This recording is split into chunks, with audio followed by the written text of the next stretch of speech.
like to make an apology to everyone in drag racing. Because I caused Don Perdone to happen. How peaceful it would have been if I would have seen him on everybody. You know, he was just a friendly little old garden worm when I first met him.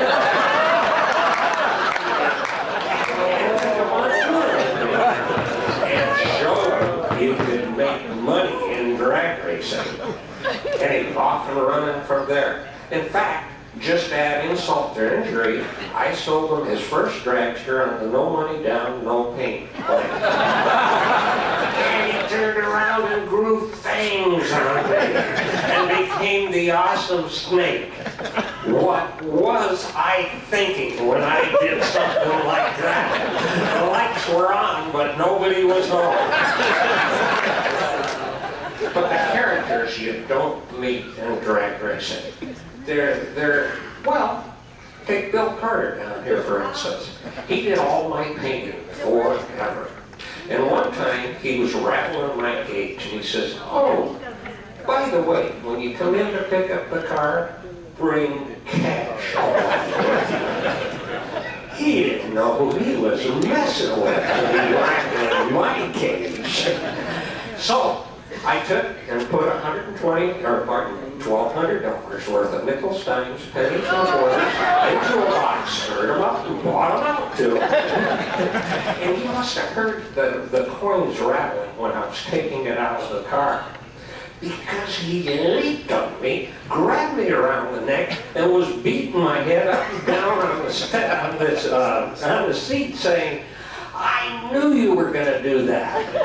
Well, if he knew I was going to do that, what the hell was he getting so excited about?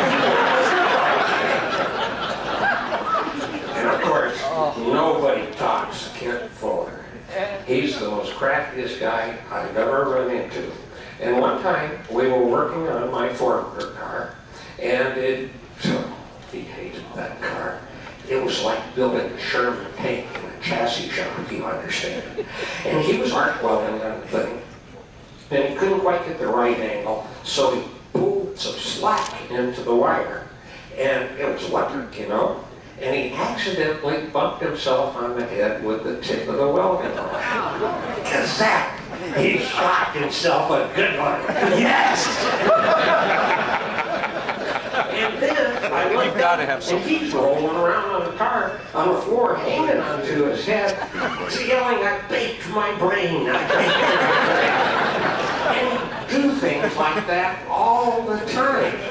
It was better than going to the circus. He was actually looking for a place to have it.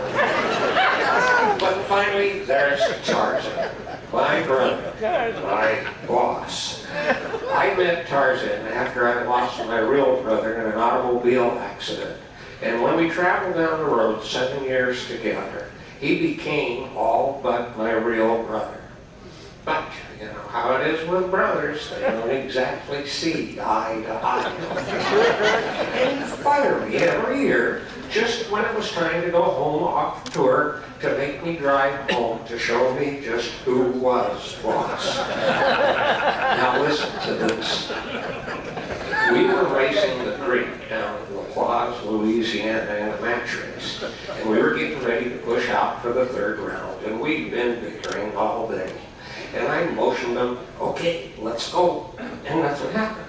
And I turned around and looked to see what was up. And there sat the push car with the door swung open, and there was nobody in the car. Shazam! I was fired again! And I hire him back every year, 6 times. 6 times.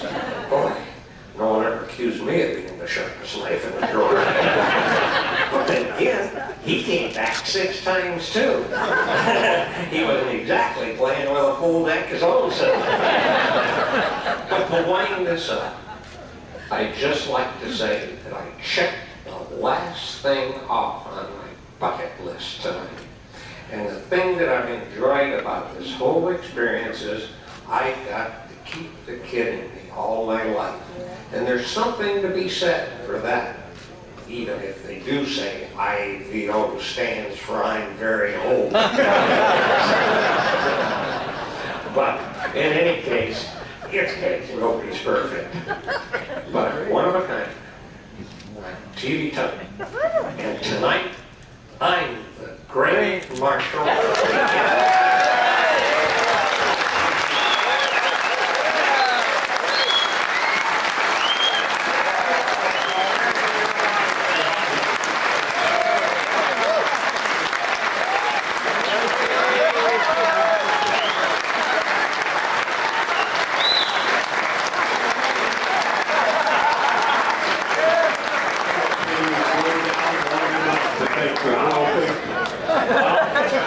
Larry Fisher presenting the Grand Marshal Award to the showman of them all, Tommy Ivo. And,